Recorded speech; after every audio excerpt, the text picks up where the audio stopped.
అందరికీ నమస్తే. ఈరోజు మనం ఫస్ట్ ఇయర్ ఇంగ్లీష్ పోయట్రీ నుంచి లాస్ట్ లెసన్ నేర్చుకోబోతున్నాం. 2A student. ఏంటమ్మా లెసన్? 2A student. ఇందులో ఒక అనోటేషన్ నేర్చుకుంటే మనం 8 మార్క్స్ సాధించవచ్చు. ఓకే, చూడండి annotation important. I know why your eyes leap away when they meet mine, why they quickly stray from their quite contact. Poem కదమ్మా, అందుకే 4 lines ఇక్కడ ఉన్నాయి. అయితే దీనికి ముందు ఏమవుతుందమ్మా, ఈ పోయిటరీలో మనకి పోయిటెస్ కమల విజయరత్నే తను ఏం చెప్తుందంటే, వాళ్ళ దేశంలో అంటే శ్రీలంకలో జరిగే ఒక యుద్ధం, 2 వర్గాల మధ్య జరిగిన యుద్ధం కోసం చెప్తుందమ్మా. ఆ యుద్ధంలో చాలామంది చనిపోవడం జరుగుతుంది. అందువల్ల అక్కడ స్కూల్లో ఉన్న పిల్లలు మేడం చెప్పేటప్పుడు మేడం వైపు చూడటం మానేసి బయట వైపు చూస్తారనమాట.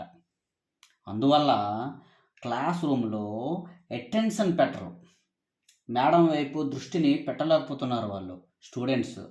ఆ విషయాన్ని ఇక్కడ క్లియర్గా ఈ పోయంలో మెన్షన్ చేశారనమాట.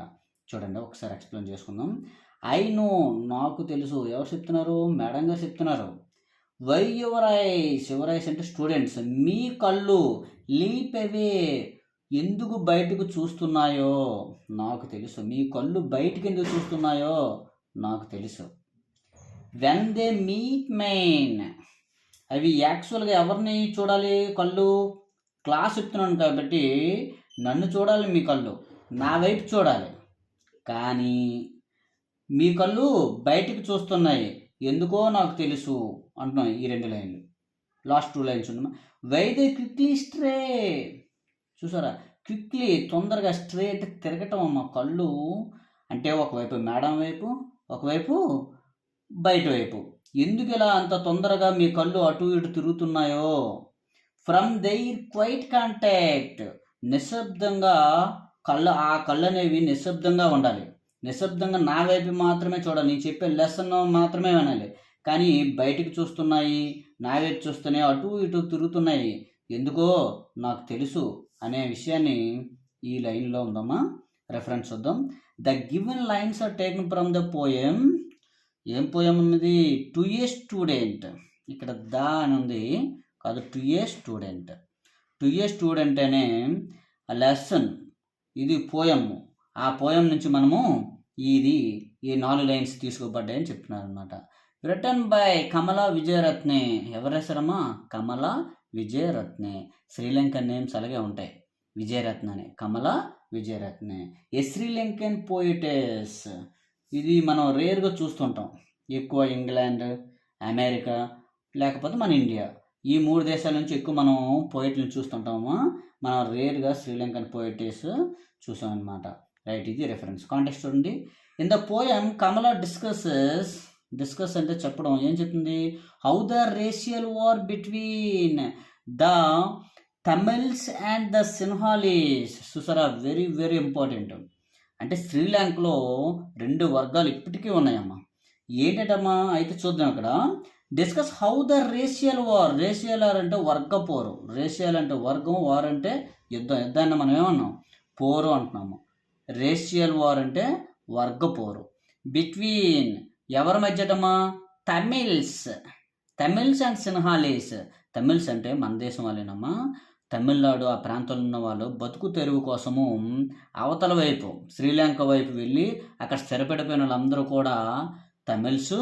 అదేవిధంగా సిన్హాలీస్ ఫస్ట్ నుంచి శ్రీలంకలో వీళ్ళు ఉన్న వాళ్ళని మనము సిన్హాలీస్ అంటాం. వీళ్ళిద్దరి మధ్యన ఒక గొడవ అయితే జరుగుతుంది. ఆ గొడవ గురించి ఇక్కడ ఎక్స్ప్లెయిన్ చేస్తుంది అనమాట. Right. Led to loss of human lives. చూసారమ్మా, ఈ గొడవ దేనికి కారణమైందటమ్మా? Led to loss of human lives. ఎంతోమంది ప్రాణాలను కోల్పోయిందటమ్మా ఈ యుద్ధం. ఎంతోమంది ప్రాణాలను తీసేసింది. అండ్ ఆల్సో ఎనిమిటీ, శత్రుత్వాన్ని కూడా, యుద్ధం వల్ల శత్రుత్వం కూడా ఏర్పడిందట. బిట్వీన్ ద 2 గ్రూప్స్, ఆ 2 వర్గాల మధ్యన ఒక శత్రుత్వం అనేది ఏర్పడిందటమ్మా. అదే ఇక్కడ క్లియర్గా కాంటెక్స్ట్లో మనకు చెప్పడం జరుగుతుంది. ఇప్పుడు ఎక్స్ప్లెనేషన్ చూడండి. ద పోయిటెస్ కవియిత్రి ఏం చెప్తుందటమ్మా? ఎవరు కవియిత్రి అంటే? Kamala. These lines when she talks about, తను దేని కోసం అయితే మాట్లాడుతుందో, ఎథ్నిక్ డివిజన్స్. డివిజన్స్ అంటే తెలుసు కదమ్మా, ఏంటి వర్గాలు. ఎథ్నిక్ డివిజన్స్ అంటే వర్గాలు. హ్యావ్ పిన్ట్రేటెడ్, ఆ వర్గాలు అనేవి ఎక్కడికి వచ్చేటమ్మా, పిన్ట్రేటెడ్ అంటే వ్యాపించడం. ఎంతవరకు? క్లాస్ రూమ్స్ వరకు.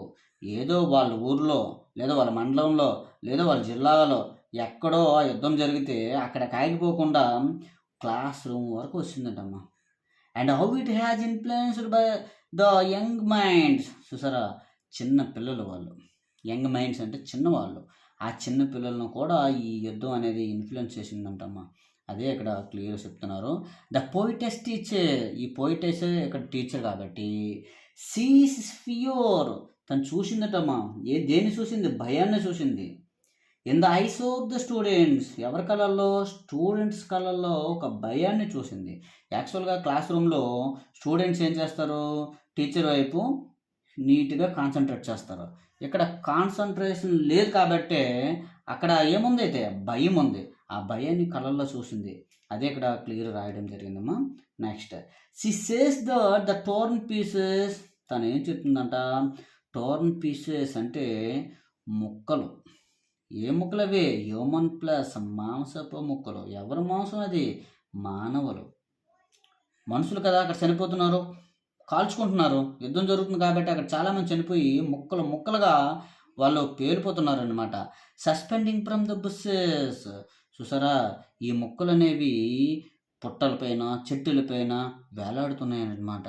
అంటే ట్రీస్, చెట్లపైన, బుషెస్, పుట్టలపైన. ఎందుకంటే వీళ్ళు land mines, bomb blasts, AK-47 guns use చేస్తారు కాబట్టి మనుషులు, అక్కడ సాధారణమైన మనుషులైనా సరే ఏం చేస్తారు? మొక్కలు పీసులుగా అయిపోతారు. కాబట్టి ఈ లైన్ యూజ్ చేసిందనమాట. ఫ్రాగ్మెంట్స్ ఆఫ్ స్ప్లింటర్డ్ బోన్స్, ఫ్రాగ్మెంట్స్ అంటే మొక్కలు, స్ప్లింటర్డ్ విడిగిపోయిన, బోన్స్ అంటే ఎముకలు. విరిగిపోయిన ఎముకలు, మొక్కలు అక్కడ కనిపిస్తున్నాయంట. And the road spewing human blood, చూసారా, రోడ్డు మొత్తము ప్రవాహం అంట.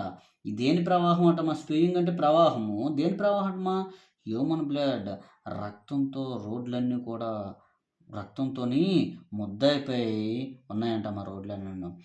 Are some of the pathetic అంటే డేంజరస్, ప్రమాదకరమైన, అండ్ ఫియర్ఫుల్ అంటే భయంకరమైన సైట్స్, దృశ్యాలు, డిస్టర్బింగ్ ద స్టూడెంట్స్. సరా, మీరు మీ దగ్గర, మీ ఊర్లో జరిగిన ఇలాంటి భయంకరమైన లేదా ప్రమాదకరమైన దృశ్యాలను మిమ్మల్ని డిస్టర్బ్ చేసేసాయి అని మేడం క్లియర్ కట్గా అర్థం చేసుకుంది అనమాట.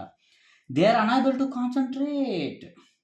చూసారా, వాళ్ళు ఏబుల్ అంటే సామర్థ్యాన్ని కలిగి ఉన్నట్టు, అనేబుల్ అంటే సామర్థ్యాన్ని కలిగి ఉండకూడదు, అంటే వాళ్ళు కాన్సన్ట్రేట్ చేయలేకపోతున్నారటమ్మా. And keep an eye contact with the teacher because, అసలు యాక్చువల్గా తను కాన్సన్ట్రేట్ చేయలేకపోతున్నారు పిల్లలు. అదేవిధంగా అసలు మేడం వైపు దృష్టి పెట్టలేకపోతున్నారటమ్మా. తను ఏం చెప్తుందో కూడా వీళ్ళు వినట్లేదు, చూడట్లేదటమ్మా. బికాస్ ఆఫ్ దేర్ ఫియర్, ఎందుకంట వాళ్ళ కళ్ళల్లో ఉన్న భయమే. ఫర్ దేర్ ఫ్రెండ్స్, వాళ్ళ భయం వల్ల ఎవరికోసమటమ్మా? వాళ్ళ friends.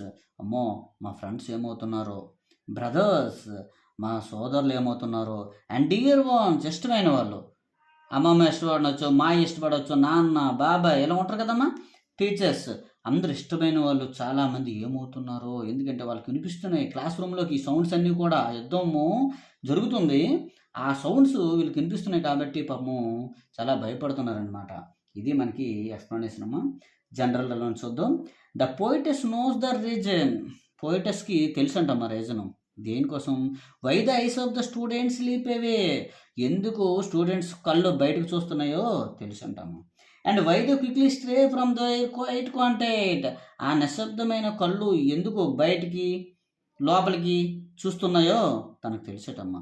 They are unable to look into the eyes of the teacher, వాళ్ళు అందుకేనంటామా టీచర్ వైపు చూడలేకపోతున్నారటమ్మా. ఇదేమో మనకి అనోటేషన్.